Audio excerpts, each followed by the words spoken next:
عمرہ قضا۔ امام حاکم کہتے ہیں کہ یہ تواتر کے ساتھ ثابت ہے کہ جب ذوالقعدہ کا چاند ہو گیا تو نبی صلی اللہ علیہ وسلم نے اپنے صحابہ کرام کو حکم دیا کہ اپنی عمرہ کی قضا کے طور پر عمرہ کریں، اور کوئی بھی آدمی جو حدیبیہ میں حاضر تھا پیچھے نہ رہے۔ چنانچہ اس مدت میں جو لوگ شہید ہو چکے تھے انہیں چھوڑ کر بقیہ سبھی لوگ روانہ ہوئے، اور اہل حدیبیہ کے علاوہ کچھ اور لوگ بھی عمرہ کرنے کے لیے ہمراہ نکلے۔ اس طرح تعداد 2000 ہو گئی۔ عورتیں اور بچے ان کے علاوہ تھے۔ رسول صلی اللہ علیہ وسلم نے اس موقع پر ابو رحم غفاری رضی اللہ تعالیٰ عنہ کو مدینہ میں اپنا جانشین مقرر کیا، 60 اونٹ ساتھ لیے اور ناجیہ بن جندم اسلمی کو ان کی دیکھ بھال کا کام سونپا۔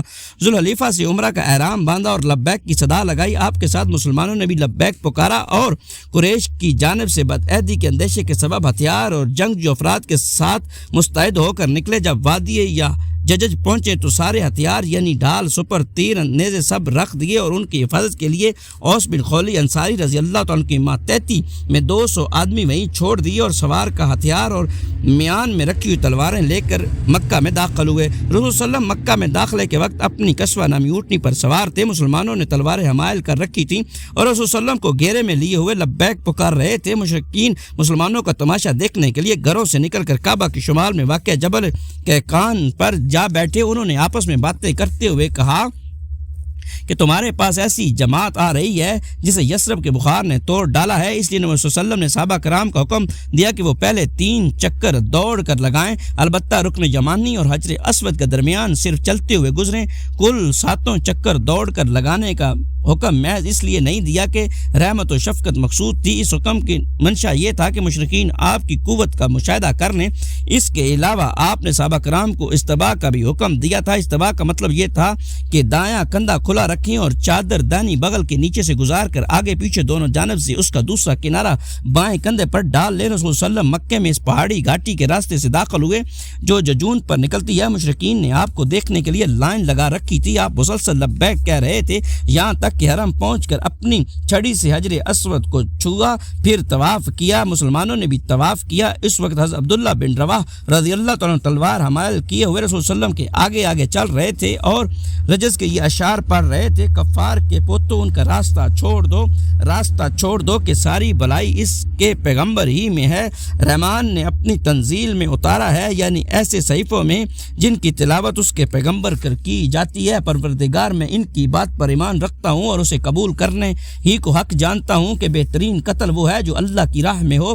آج ہم اس کی تنزیل کے مطابق تمہیں ایسے ماریں گے کہ کھوپڑی اپنی جگہ سے جھٹک جائے گی اور دوست کو دوست سے بے خبر کر دے گی۔ حضرت انس رضی اللہ عنہ کی روایت ہے کہ یہ بھی مذکور ہے کہ اس پر حضرت عمر بن خطاب رضی اللہ عنہ نے کہا: اے ابن رواح، تم رسول صلی اللہ علیہ وسلم کے سامنے اور اللہ کے حرم میں شعر کہہ رہے ہو۔ نبی صلی اللہ علیہ وسلم نے فرمایا: اے عمر، انہیں رہنے دو کیونکہ یہ ان کے اندر تیر کی مار سے بھی زیادہ تیز ہے۔ رسول صلی اللہ علیہ وسلم اور مسلمانوں نے 3 چکر دوڑ کر لگائے۔ مشرکین نے دیکھا تو کہنے لگے: یہ لوگ جن کے متعلق ہم سمجھ رہے تھے کہ بخار نے انہیں توڑ دیا ہے، یہ تو ایسے اور ایسے لوگوں سے بھی زیادہ طاقتور ہیں۔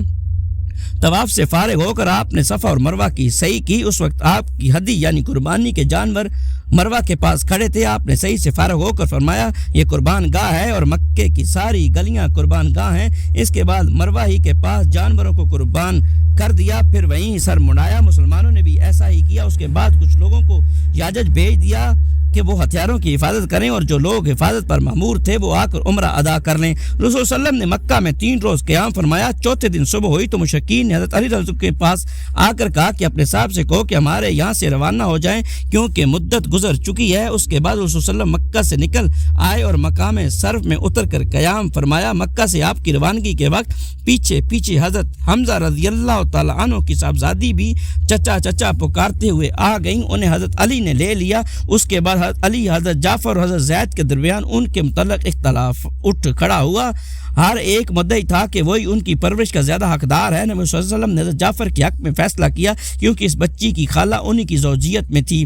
اسی عمرہ میں نبی صلی اللہ علیہ وسلم نے حضرت میمونہ بنت حارث عامریہ رضی اللہ تعالیٰ عنہ سے شادی کی۔ اس مقصد کے لیے رسول صلی اللہ علیہ وسلم نے مکہ پہنچنے سے پہلے ہی حضرت جعفر بن ابی طالب رضی اللہ عنہ کو اپنے آگے حضرت میمونہ کے پاس بھیج دیا تھا اور انہوں نے اپنا معاملہ حضرت عباس کو سونپ دیا تھا۔ چونکہ حضرت میمونہ کی بہن حضرت ام الفضل انہی کی زوجیت میں تھی، حضرت عباس رضی اللہ تعالیٰ نے حضرت میمونہ رضی اللہ تعالیٰ عنہ کی شادی نبی صلی اللہ علیہ وسلم سے کر دی۔ پھر آپ نے مکے سے واپسی کے وقت حضرت ابو رفا کو پیچھے چھوڑ دیا کہ وہ حضرت میمونہ کو سوار کر کے آپ کی خدمت میں لے آئیں، چنانچہ آپ صرف پہنچے تو وہ آپ کی خدمت میں پہنچا دی گئیں۔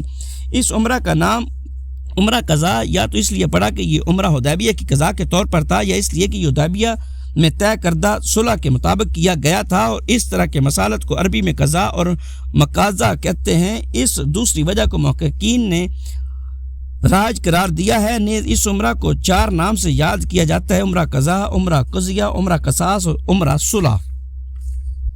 چاند اور سریہ ابو العوجہ ذی الحجہ 7 ہجری رسول صلی اللہ علیہ وسلم نے 50 آدمیوں کو حضرت ابو العوجہ کی سرکردگی میں بنو سلیم کو اسلام کی دعوت دینے کے لیے روانہ کیا، لیکن جب بنو سلیم کو اسلام کی دعوت دی گئی تو انہوں نے جواب میں کہا کہ تم جس بات کی دعوت دیتے ہو ہمیں اس کی کوئی ضرورت نہیں۔ پھر انہوں نے سخت لڑائی کی جس میں ابو العوجہ زخمی ہو گئے، تاہم مسلمانوں نے دشمن کے 2 آدمی قید کر لیے۔ سریہ غالب بن عبداللہ صفر 8 ہجری، انہیں 200 آدمیوں کے ہمراہ فدق کے اطراف میں حضرت بشیر بن سعد کے رفقا کی شہادت گاہ میں بھیجا گیا تھا۔ ان لوگوں نے دشمن کے جانوروں پر قبضہ کر لیا اور ان کے متعدد افراد قتل کر دیے۔ سریہ ذات الاصطلاح ربیع الاول 8 ہجری، اس سریہ کی تفصیل یہ ہے کہ بنو قضا نے مسلمانوں پر حملہ کرنے کے لیے بڑی جمعیت فراہم کر رکھی تھی۔ رسول صلی اللہ علیہ وسلم کو علم ہوا تو آپ صلی اللہ علیہ وسلم نے کعب بن عمیر رضی اللہ عنہ کی سرکردگی میں صرف 15 صحابہ کو ان کی جانب روانہ فرمایا۔ صحابہ کرام نے سامنا ہونے پر انہیں اسلام کی دعوت دی، مگر انہوں نے اسلام قبول کرنے کے بجائے صحابہ کو تیروں سے چھلنی کر کے سب کو شہید کر ڈالا۔ صرف ایک آدمی زندہ بچا جو مقتولین کے درمیان سے اٹھا لیا گیا۔ سریہ ذات العرق ربیع الاول 8 ہجری، اس کا واقعہ یہ ہے کہ بنو حوازن نے بار بار دشمنوں کو کمک پہنچائی تھی، اس لیے 25 آدمیوں کی کمان دے کر حضرت شجاع بن وہب اسدی رضی اللہ عنہ کی جانب روانہ کیا گیا۔ یہ لوگ دشمن کے جانور ہانک لائے لیکن جنگ اور چھیڑ چھاڑ کی نوبت نہیں آئی۔